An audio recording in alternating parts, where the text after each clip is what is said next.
Welcome from Yerevan, Armenia. I'm here in downtown Yerevan in my hotel room working on my Armenian passport.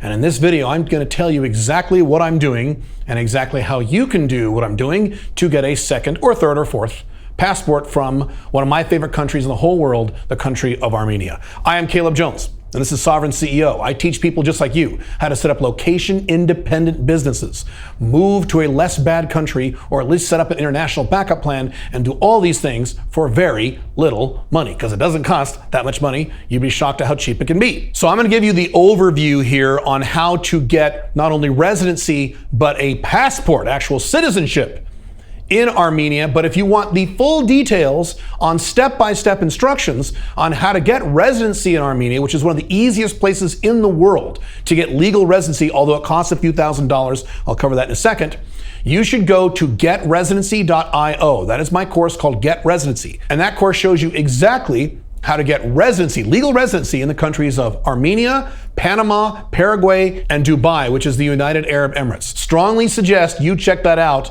The course pays for itself because you will make or save a lot of money by having residencies in foreign countries and certainly passports in foreign countries, particularly if you're an American, but if you're any Westerner, you will. So how do you get an Armenian passport, Armenian citizenship, not just residency, but citizenship? Well, the process starts with residency as it does with most countries. So the first thing you have to do is you have to sign up for residency, not citizenship. There's a difference. If you don't know the difference, you should watch that video right there where I talk about the difference between residency and citizenship. Very important you understand the difference. They are not the same thing. They're radically different. But first you have to sign up for residency here in Armenia. And the way that's done in a nutshell, I can't give you the specific steps because we'd be here for a few hours, but go to getresidency.io. You can get the steps there. Basically, what you have to do is you have to donate what used to be $5,000 to a local corporation here in Armenia, probably in the Yerevan area. Yerevan is the only real city in Armenia.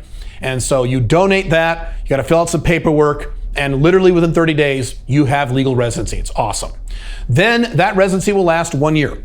And you have to renew that residency before the year expires. When you come back and renew your residency, which is something I'm doing here, you can actually renew it for permanent residency, which will last 5 years. That is what I'm doing now. Matter of fact, as of this recording this video, my permanent residency has been approved and it's done. I'm just kind of waiting on paperwork, which is great. So that is a 5-year residency. And if you don't know the difference between permanent residency and temporary residency, you can watch that video right there where I cover the difference. There isn't a radical difference, but it is useful. Then, once you are a legal resident, either permanent or temporary, doesn't matter, for a consistent 3 years, you can apply for citizenship. You must wait 3 years. There is no way at the moment to get around that. You must wait 3 years. However, the advantage is you don't have to live or spend a lot of time in Armenia. It helps if you do, but you don't have to. So there's no minimum stay requirement to get citizenship, unlike countries like Paraguay. Paraguay, you have to live in Paraguay for at least 9 months out of the year for 3 years. Armenia, at least at the moment, laws change, we'll cover that in a second, doesn't really care. As long as you are a resident in good standing and you've been and you've maintained the residency, they don't mind. Now, one thing about what has happened lately because of Putin and his stupid war in the Ukraine, the Armenian dram, the currency here, has spiked in value because of that war. A lot of Russian money is flowing into Armenia right now. And so that $5,000 donation I talked about earlier is really about $6,000 in terms of USD because the Armenian dram is strengthening right now. It'll probably continue to strengthen the longer this dumb war goes on. It looks like this war is going to go on for a while. Now that will tie into a topic I'm going to cover at the end of this video, the most important topic of this video, and that is the longer you wait to do this 5 flags stuff, the harder it gets. Let me say that again. I'm going to talk about this in a minute, but let me say it again. The longer you wait to get your residencies, your passports, to move out of your country, your collapsing Western country, the harder and more expensive this becomes. All this 5 flag stuff was way easier 10 years ago. I should have done this 10 years ago. Frankly, I should have. And you probably should have too. It was a lot easier 5 years ago. It was easier pre-cerveza sickness.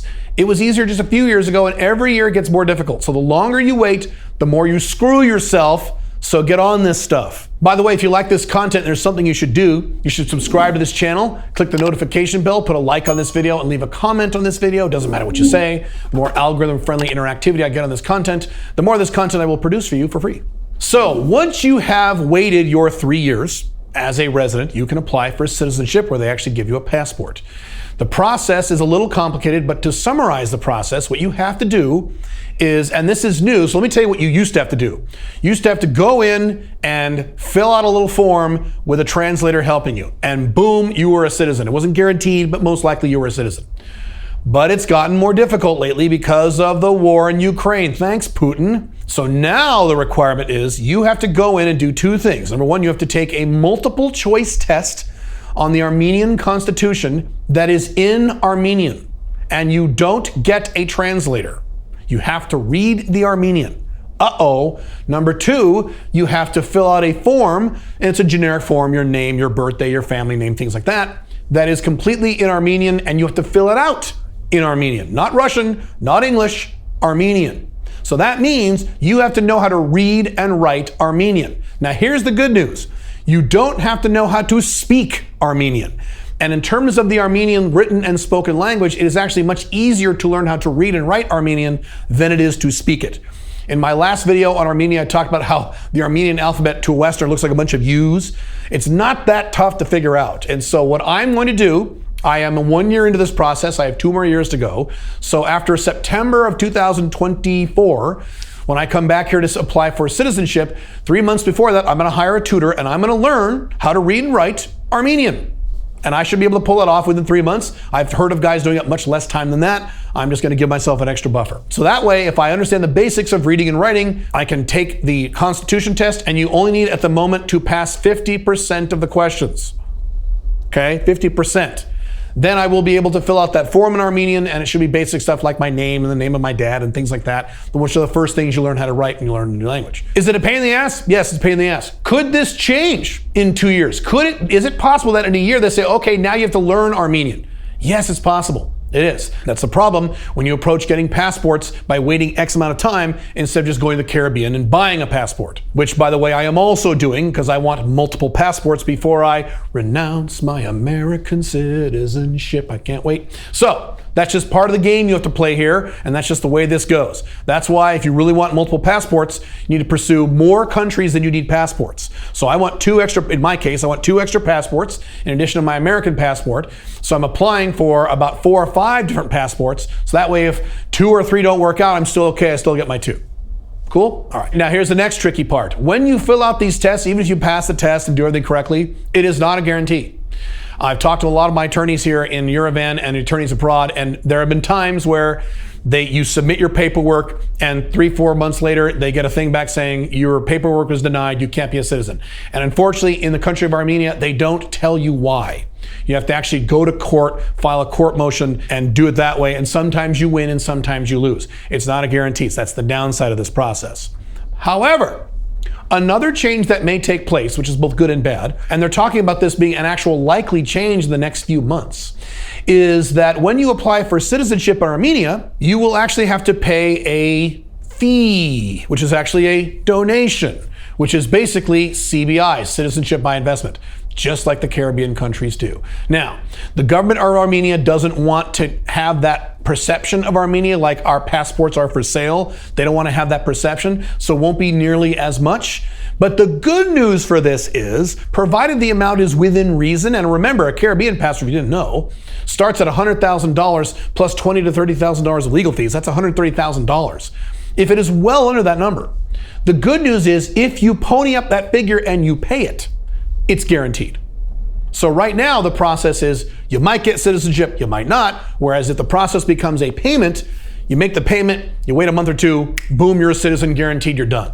Not bad. So that's actually the advantage of paying for these kind of things instead of doing it the cheapy freebie way, which is okay too, provided you're doing this with several different countries and not just one. So when my attorneys gave me that news, I kind of said, well, you know, that might be a good thing because if I have to pay a bunch of money for it, it's going to be guaranteed, right? They said, oh yeah, it's guaranteed. If you pay the money, it's guaranteed. Perfect. Now, of course, if you don't have $25,000, $50,000, $100,000 to spend, and a lot of you don't, this is a bad change. And this is the challenge. Let me reiterate what I said. The longer you wait, the harder this gets. In a few years, I don't know what a few means, 5 years, 10 years, 15 years, 20 years, 5 flags, as I'm discussing it on this YouTube channel, will not be possible. You won't be able to do it. It'll be so difficult or so exorbitantly expensive, You just won't be able to do it. And maybe you'll be able to do it in one or two little tiny shithole countries you never want to move to.